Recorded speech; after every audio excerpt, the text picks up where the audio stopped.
Hi, my name is Athena, and I'm a certified hypnotherapist specializing in clinical hypnotherapy and past and current life regressions.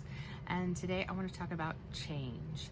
So, as we turn the corner from 2020, I think in hindsight we get to say that there was a lot of change that happened to us last year. And the interesting thing about change is when you look at change from the idea that it's of your own choosing, then it's something that it's welcome and you embrace it. It's something that you want.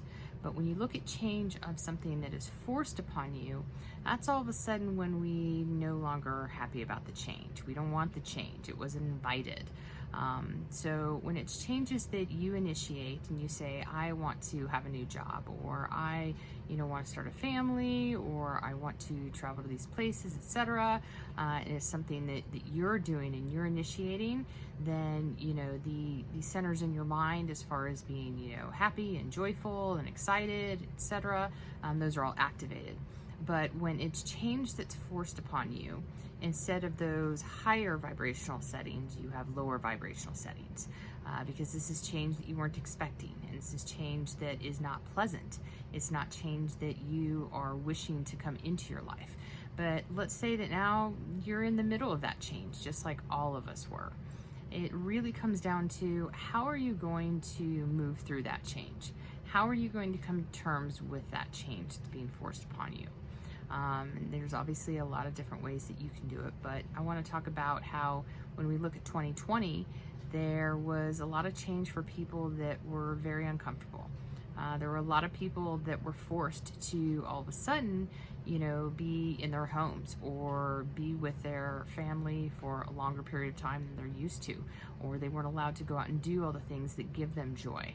And they were forced to basically redirect what their focus was.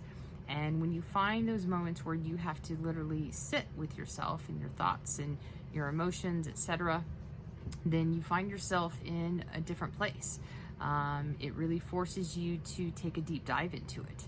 What I have found with change dealing with this last year is everyone that I know who, normally does meditation or has these, moments where they intentionally try to be isolated so that they can have the stillness in their mind and they can, go through their own thoughts. They were the ones that actually weathered the storm really well.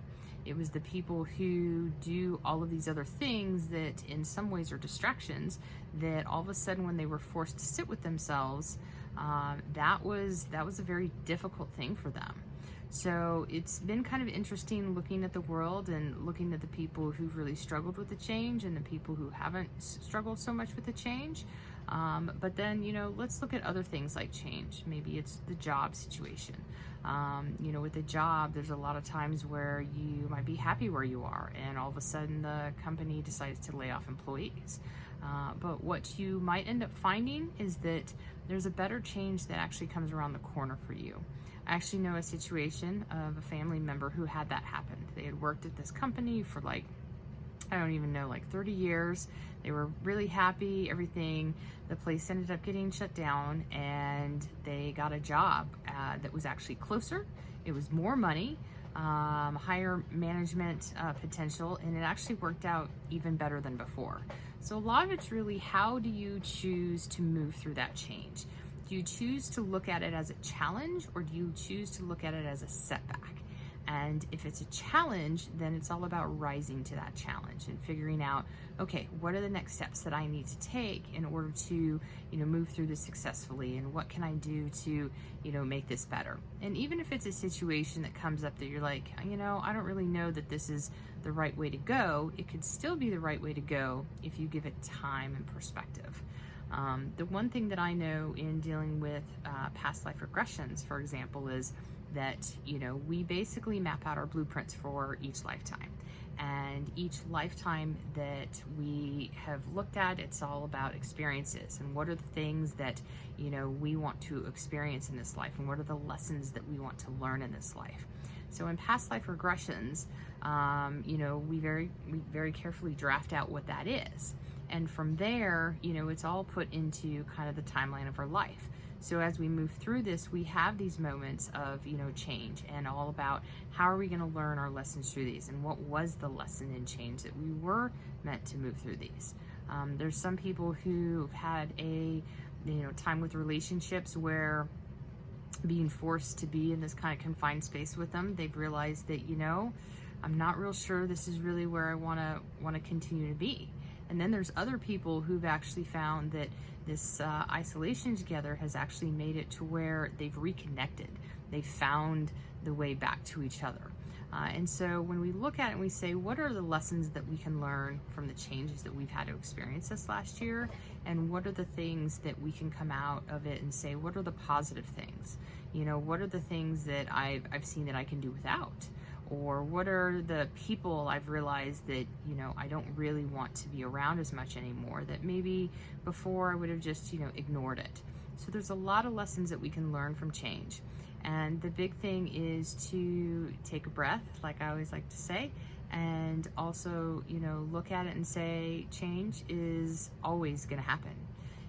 We change as a human evolves, both of our physical bodies, our mental bodies, the experiences we have, technologies that come out in the future, change. So change is inevitable.